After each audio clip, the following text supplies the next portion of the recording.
May the words of my mouth and the meditation of all our hearts be always acceptable to you, O Lord, our strength, our courage, and our freedom. Amen.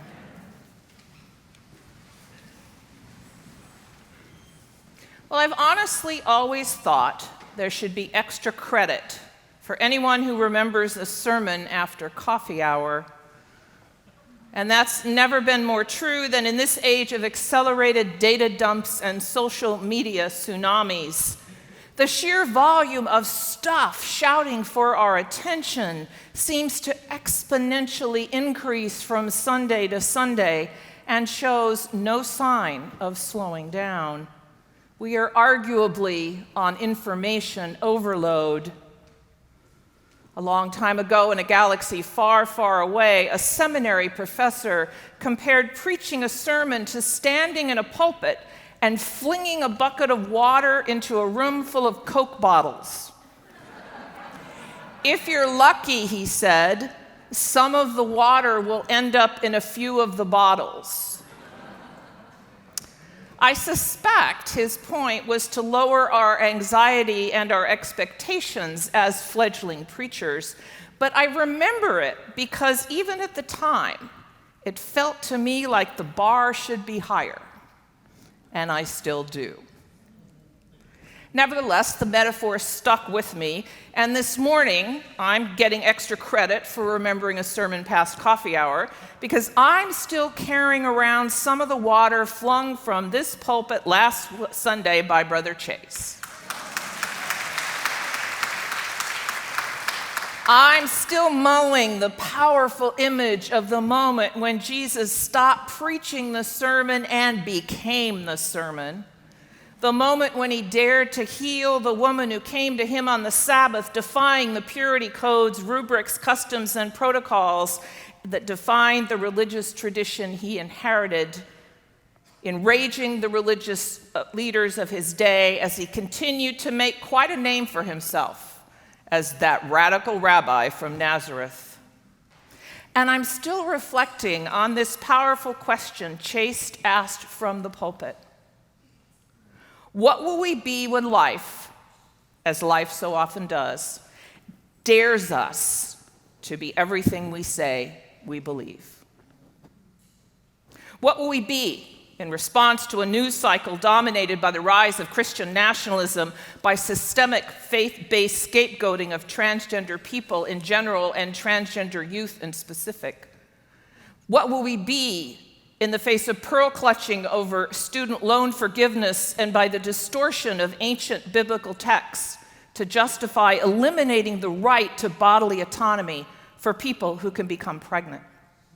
What will we be when judgment, condemnation, and exclusion are deployed as weapons of mass discrimination by those presuming to speak for traditional Christian values while utterly ignoring the actual values preached by that radical rabbi from Nazareth they purport to follow, the values of justice, compassion, and inclusion?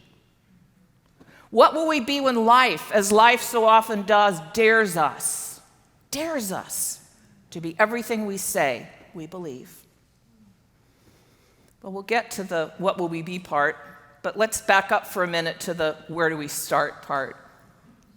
And as Episcopalians, as people of common prayer, if not always common belief, we start with this prayer appointed for today. Lord of all power and might, the author and giver of all good things, graft in our hearts the love of your name, increase in us true religion, nourish us with all goodness, and bring forth in us the fruit of good works.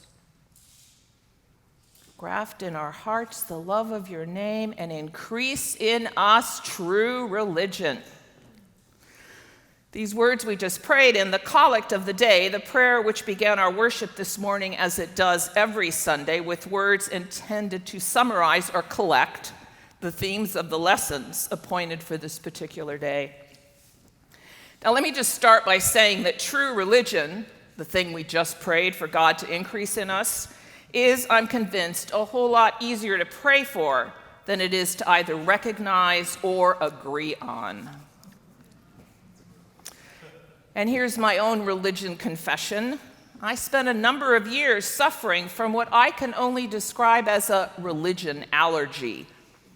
Now, this may be a weird admission from a priest, but when I was a young adult, I spent a lot of time explaining to people that I didn't need religion in order to be, wait for it, spiritual.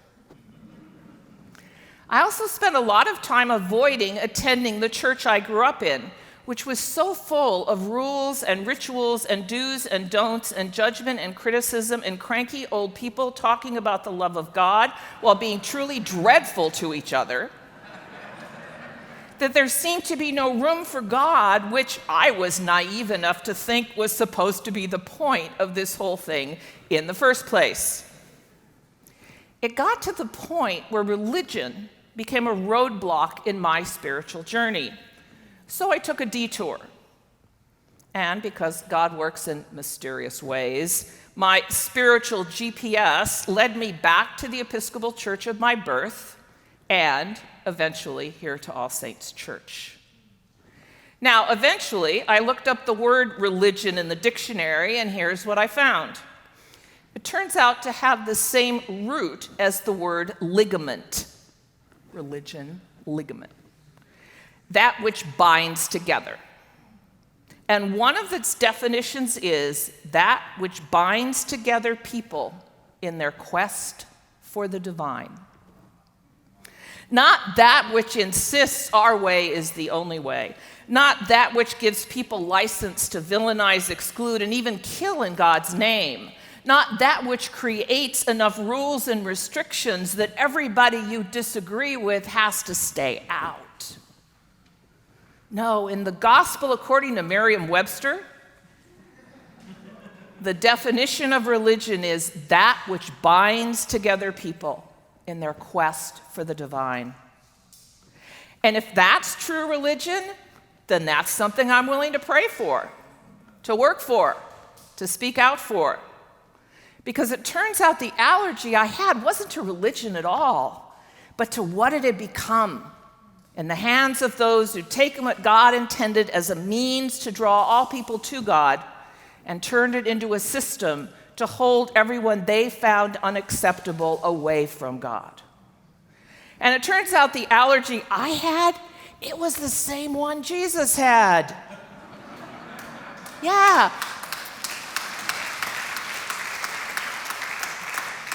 It was a variant of the Jesus virus, the one he acted on throughout all of the Gospels, whenever he was confronted by the rule makers, gatekeepers, and power brokers of his generation. People like those who complained he was healing on the Sabbath, who gossiped about his eating with tax collectors, sinners, and outcasts, and women, who complained that his disciples didn't wash their hands the right way, and dozens of other examples throughout the Bible. And what is the greatest commandment? In other words, what is true religion? They will famously ask him, trying to trap him. And Jesus will tell them, love the Lord your God with all your heart, soul, and mind. This is the first and greatest commandment. And the second is like unto it, love your neighbor as yourself. On these two hang all the law and the prophets.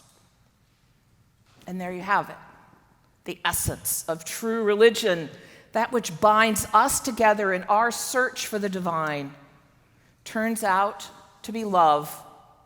Love for God and love for each other. Anything else we manage to create, even our most beloved rituals, most comforting routines, most cleverly designed systems, rubrics, and liturgies, can become religious roadblocks if they themselves become more important to us than this walk in love, this quest for the divine, this journey to God.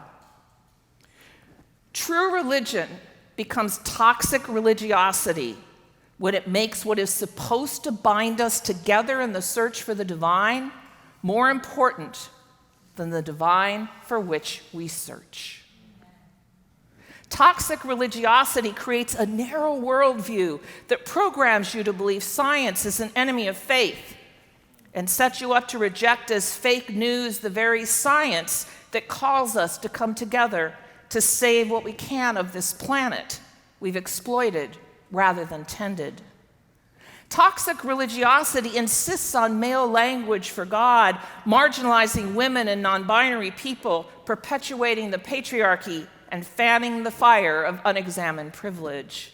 Toxic religiosity lays down a roadmap where it's a very short journey from the Bible said it, I believe it, that settles it, to my country, love it or leave it. There is a direct connection on that roadmap between this theological worldview and the rise of nationalism, sexism, white supremacism, and the rest of the litany of isms that plague our nation and our world. The rise of the forces we struggle against daily as we live out our baptismal promise to persevere in resisting evil. And I am convinced on this sultry summer Pasadena Sunday that toxic religiosity is high on the list of those things that are in this very moment daring us to be everything we say we believe.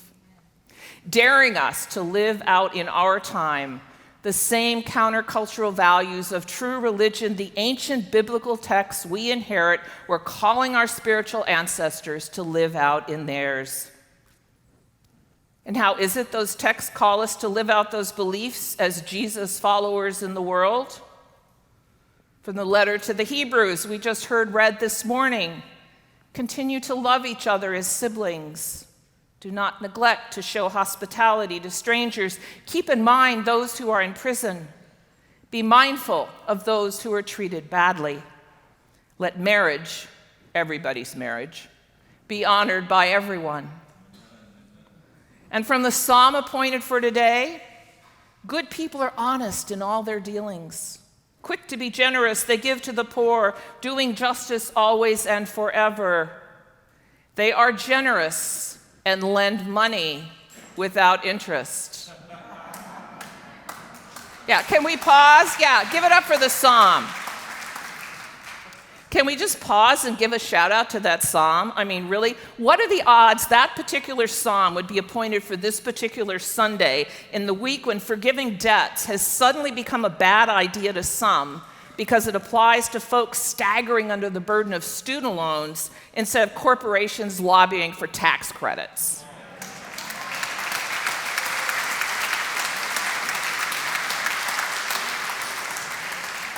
Psalm 112, verse 5, you might want to write it down, it could come in handy.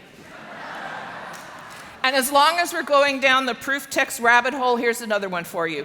Deuteronomy 15:1, at the end of every 7 years, you must cancel all debts. Seriously, that's not from some liberal think tank they had in California.